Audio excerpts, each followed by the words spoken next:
I have been a homeschool mom for several years now. So my kids are pretty used to being home and bored. But before we made that change, summer vacation hit us hard. And every year around this exact time, I talk to families who are watching their teen or their child just sort of wander aimlessly through the house, disjointed, bored, understimulated, and also burnt out from the school year that just ended and unable to get started on anything other than maybe a screen-based activity. If that sounds familiar and your summer vacation is off to a rocky start, then this episode is for you. Hey there, welcome to the Behavior Coach Podcast. I am Erica Nielsen Mahoney, an ADHD coach, educator, and doctoral student. I help families understand the nervous systems behind the behavior, and I'm also raising 2 neurodivergent kids of my own. So the things we talk about here come from research, from my professional work with families, and from real life inside a neurodivergent home. This podcast is the audio version of the work I have been doing for years through writing, coaching, and teaching, turned into conversations you can take with you, because sometimes you don't need another article. You just need something thoughtful in your ears while you're driving, walking the dog, or folding the never-ending laundry. Let's get into it. Summer is hard for ADHD families, harder than many people realize, and harder than we're usually told to expect. Because the message that we get from social media, from conventional media, is that summer is supposed to be the easy season. Beach days, sunshine, freedom, and then the actual lived experience for so many of us is that all of the structure just left. The school days, the routines, the predictable transitions, the social touch points, all of it. And what is left is a long, unstructured runway of days that an ADHD nervous system does not naturally know what to do with. And the part that I don't think that we name enough is that our kids are usually also pretty burnt out, especially at the beginning of vacation. Or summer break. They have just finished an entire school year of holding it together, of executive functioning all day, every day, of masking and accommodating and being on. And by the time June rolls around, they do not have the capacity to executive function their way through making choices and setting up their own activities. So they wander, they flop on the furniture, they tell you that they are bored, and we, the parents, are also a bit burnt out from Maycember and that crazy busy June of holding all of the things for our kids. And so now here we are, all of these depleted nervous systems trying to navigate 8 to 10 weeks together without the scaffolding of school. That is what summer with ADHD looks like. And so I want to say this up front. If summer has been hard in your house, or this transition to summer right now, today, has been tricky, you are not failing. This season is genuinely harder for so many families. And today I want to give you things that actually help. Let's start with supporting boredom. That dreaded phrase that is haunting every parent's right now, that I'm bored, said with a dramatic flop or sigh or while pacing around the kitchen island, followed often by a refusal to engage in anything that you as a parent try to suggest. In ADHD land, I am bored is almost never just a mood or an emotion. For an ADHD nervous system, it is truly a signal. When your child says, I'm bored, what they're often saying is, I do not know what to do next, or I am overwhelmed, or nothing feels good right now, or I'm tired, but I don't know how to rest. Boredom in ADHD is rooted in dopamine deprivation. That low, flat feeling is neurological. The brain is not getting enough stimulation, and it's not getting what it needs to feel online. And this often is at its worst when kids are used to the constant stimulation that a school day brings, but they're wiped out, so they don't have the capacity to run all of the executive functions that they need to create stimulation for themselves. So they just kind of walk around feeling restless and understimulated, but not having the capacity to do something about it. And so what we want to do is really start by getting curious about what's underneath instead of responding with that list of 12 suggestions. We want to start asking what I like to call targeted questions instead of, well, what do you want to do? Which is a huge executive function ask, because then they have to prioritize, they have to make decisions, they have to come up with something. We want to try something like, are you bored, tired, or feeling stuck? Or give them a choice. Do you want some alone time, or do you want to do something together? These questions give your child more accurate language for what is going on inside, and they give you better data to respond with. And then offer micro choices. So step one is kind of to try to ask some questions about what they're looking for. Are they looking to muscle through this on their own? Are they looking for some support? And can we give them better language? Like, are they feeling overwhelmed? Are they feeling stuck? And try to provide that option. Then we offer micro choices. 2 options, not 5. Would you like me to get out your markers to color, or time on the trampoline? Would you like a snack or Lego? Would you like me to start up an audiobook for you, or do you want to head outside? Tiny choices calm the nervous system and spark a tiny bit of momentum, which is often all that is needed to get unstuck. With our older kids, our teens, we can offer similar options. Often I like to provide options that offer us as parents to help them start something. Hey, you were talking about wanting to do this. Do you want me to help you get started? Or do you want some time by yourself right now? That kind of thing. On top of the in the moment strategies, which we just discussed, I like to set up what I call boredom infrastructure. These are things you set up once at the beginning of summer, and then they quietly do a lot of work for you over the next several weeks. The first one is my favorite. I have done this with so many kids and parents as well. It's called a boredom list. And this is a list made with your child when they are calm and regulated of all the things that they want to potentially do when they're not sure what to do. The point is not for you as a parent to come up with that list. The point is for them to see in their own writing all of the things that their past calm self thought could be fun, so that their bored, dysregulated, dopamine-deprived self can scan the list and pick something. You are externalizing the executive function for them. You're doing one of my favorite strategies, which is making decisions before doing. In my house, my older daughter has the boredom list so internalized at this point that she has not actually expressed boredom in our home in several years. She just knows what is available, and her brain runs the list automatically. That is the goal. My daughter, we've actually turned the list into a cart. So in my younger daughter's room, we have a rolling cart with a curated selection of crafts and activities. Not the whole craft shelf, which is overwhelming and shuts the executive function down completely. A limited, pre-portioned, ready-to-go selection. She has some glue sticks, paper, scissors, a few favorite supplies, her alcohol markers and her marker paper book. And she has a bunch of pre-printed coloring pages, a watercolor kit, and everything's kind of ready to go. And I do rotate what's in there. I'll print some new coloring pages every once in a while, because sometimes she likes those, sometimes she likes plain paper.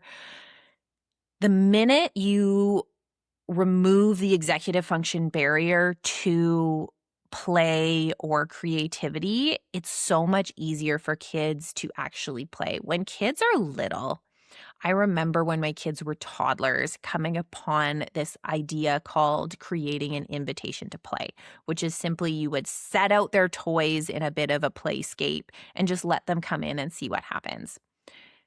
We don't need to stop that idea in toddlerhood. Big kids need this too. Teenagers need this too.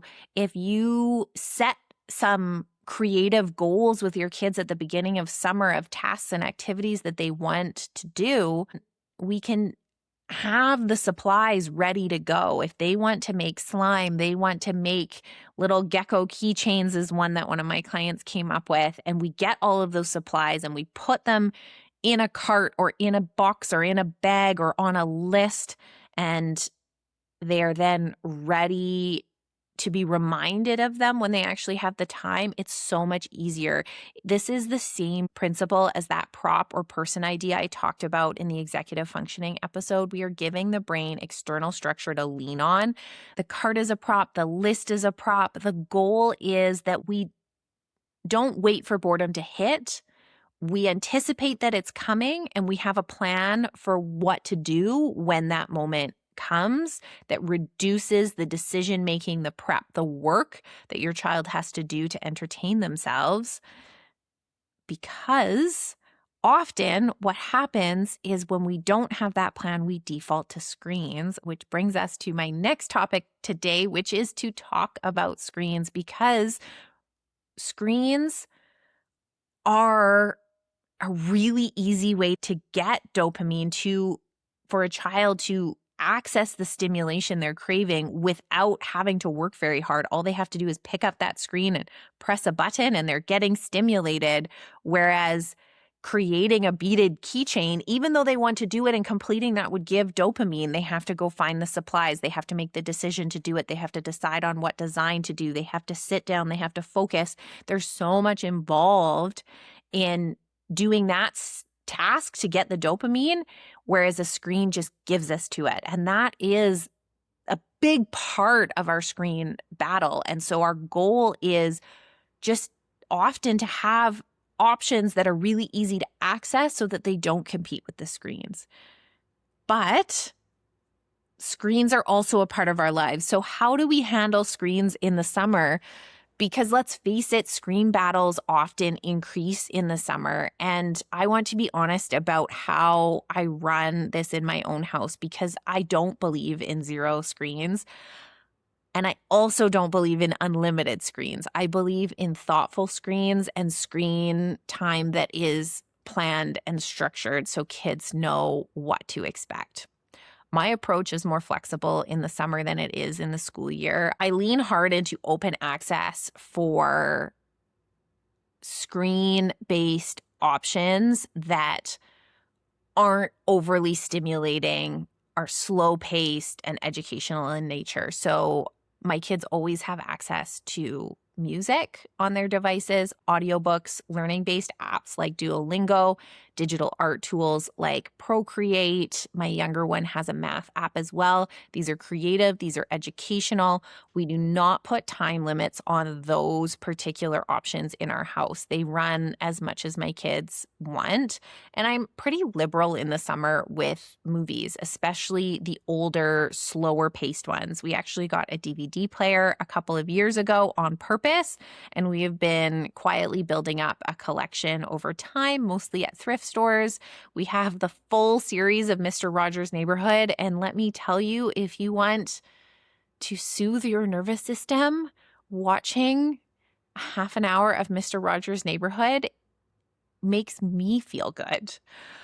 We also have the full series of the original Full House, which my kids love, slow movies that my parents and I watched in my childhood. If my kids want to put on something together in a hot afternoon, it is almost always a yes from me if it is on the DVD player with our pre-curated selection.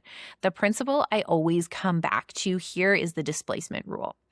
The question is not just how much screen time is happening. The question is, what is the screen time displacing?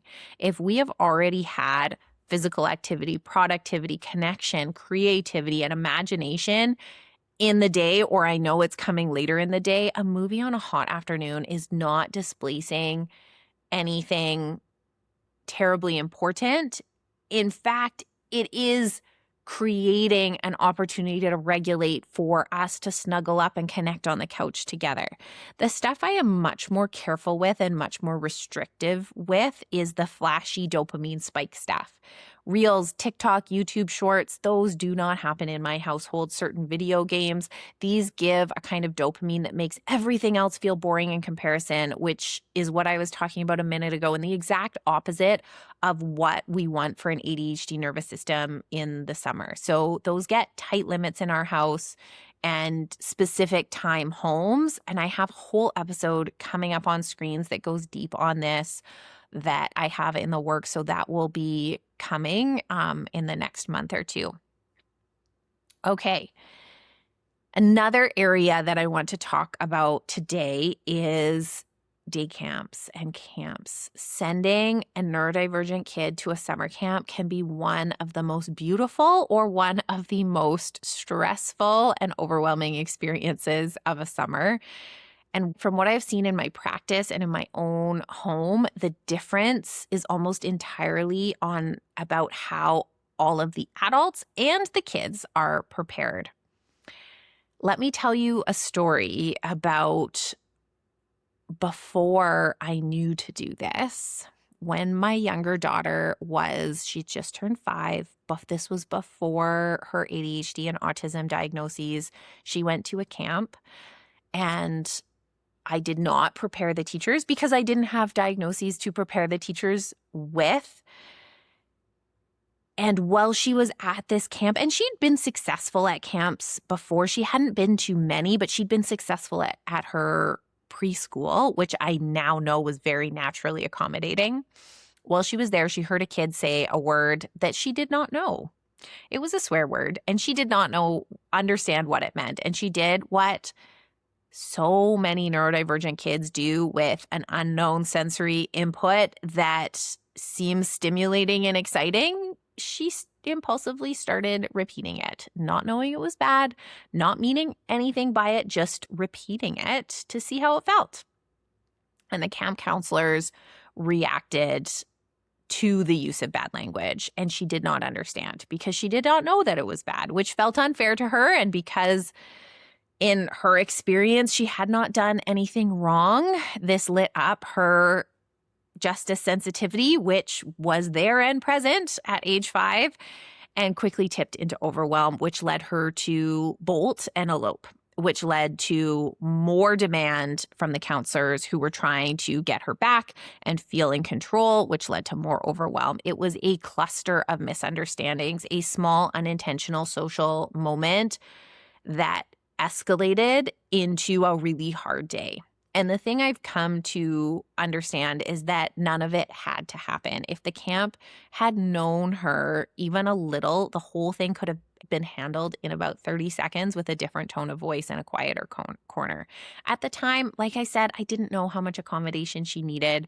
Her little, wonderful, amazing preschool had been so naturally accommodating that her needs had been pretty invisible to that point. Her diagnoses did not occur. We suspected, but we didn't have diagnoses for her until after kindergarten put a lot of pressure on her. And so I sent her off thinking she would be fine. She was fine at preschool.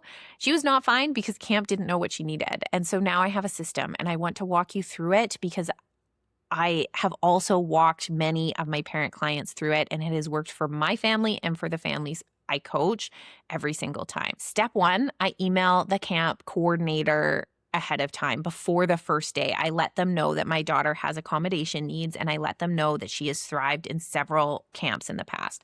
I always include that line because I want them to know that success is possible. I also always say that she does not need a one-to-one aid because some people hear her diagnoses and immediately assume they cannot accommodate at all, and the door closes before she even gets a chance to walk through it. And I want to talk about how hard this is. There is this line that I feel like I am always walking between giving adults enough information to set her up for success and also not giving too much information or the information framed in a way that she is judged before she arrives. Every parent of a neurodivergent child knows this tension. There is no perfect answer. And the stigma out there can be very real. I have had camps say we cannot accommodate her before they've even met her. It is a real risk, and I know that. But I have also decided to err on the side of telling providers as much as I can so that they are better prepared to support her and trust that the right camps will be the ones that lean in. Step 2, on the day of camp, I hand the actual counselors who will be working with my child, not just the coordinator, a small physical cue card. This cue card has my phone number on it, and those 2 or 3 main things that I had shared with the camp coordinator as well. Most importantly for my child is that if she is escalating, give her space. Do not try to talk to her in that moment. I usually, in the moment, will pick out a designated break spot with her because that is her core strategy always, is to go retreat to a break spot if she needs it. We write that on the card. And I have a couple of other suggestions on there, like she likes to color when she is listening or having downtime. And if in doubt, offer her a leadership job because that almost always re-engages her. I usually also give counselors a heads up that sometimes it looks like she's not engaging, but she usually is. If my older daughter is at the same camp location in a different age group, I include her group name on the card. If any family friends that know my daughter well are there, I include their names too. It is not my older daughter's job to intervene. Of course, she is there for her own experience, but I do know that in a pinch, while I am en route, if I need to pick her up, she knows her sister better than anyone else. And the result of these conversations, every single time when I pick her up, instead of hearing she had a meltdown, I hear things like, she used that strategy you told us about, or she colored for the first half of the lesson, but then she asked so many questions.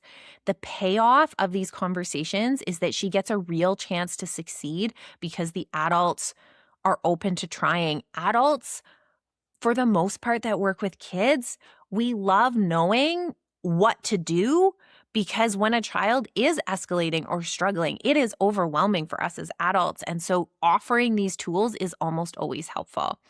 If your kid has ADHD, the core things on the cue card are usually, here's what struggling looks like for my child. Here's what regular baseline behavior looks like, because the two are different and counselors can get confused. And here are 2 or 3 strategies to try if my child is struggling. And I also find that my favorite strategies to offer here are like a 1-to-1 walk and chat with a counselor or volunteer, or offer a leadership job. And if your child has justice sensitivity in particular, I do like to list that on the card because counselors can read that as defiance when really they just passionately care about fairness. Now, one last thing to think about this summer, and this is the one so many parents skip, is downtime. In our house, we do quiet time every single day for 1 to 2 hours. We have done it since the kids were toddlers. Audiobooks, bedroom activities, lying around. It is not nap time. It is not screens. It is a nervous system reset.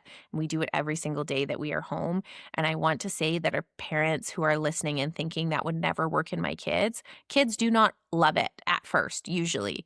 But we hold the structure anyways because regular downtime is one of the single most regulating things you can build into a summer day. And this is for teens too. My 13-year-old loves quiet time now, but she didn't at first. And this kind of ties into our own nervous systems as parents, because I think that matters too. The hardest part of summer for me is something I also crave, which is less structure to our days. It is both a gift and a struggle of this season. I love a slow rhythm, but I also have things that I need to do as a parent. And I have kids who want to have summer fun. And the result is often that my kids naturally get downtime while I am getting things done, like working on my doctorate. And then as soon as I'm done, they're ready to go have some fun. And then I didn't get any downtime at all. And that is a real tension. I have not solved it. And I think for me, it is constantly trying to figure out how to add structure in a way that does ensure that everybody is getting what they need. If you are working this summer, especially parents that are working at home with neurodivergent kids, please hear me. It is a lot of work in a season where the supports you usually rely on are gone. Give yourself the same permission to pause that you are giving your kids. Even 15 minutes of doing nothing, lying on the floor, putting your legs up the wall when they are in quiet time counts. Your nervous system is real and an important part of summer working in your house. Here's what I want you to take from today.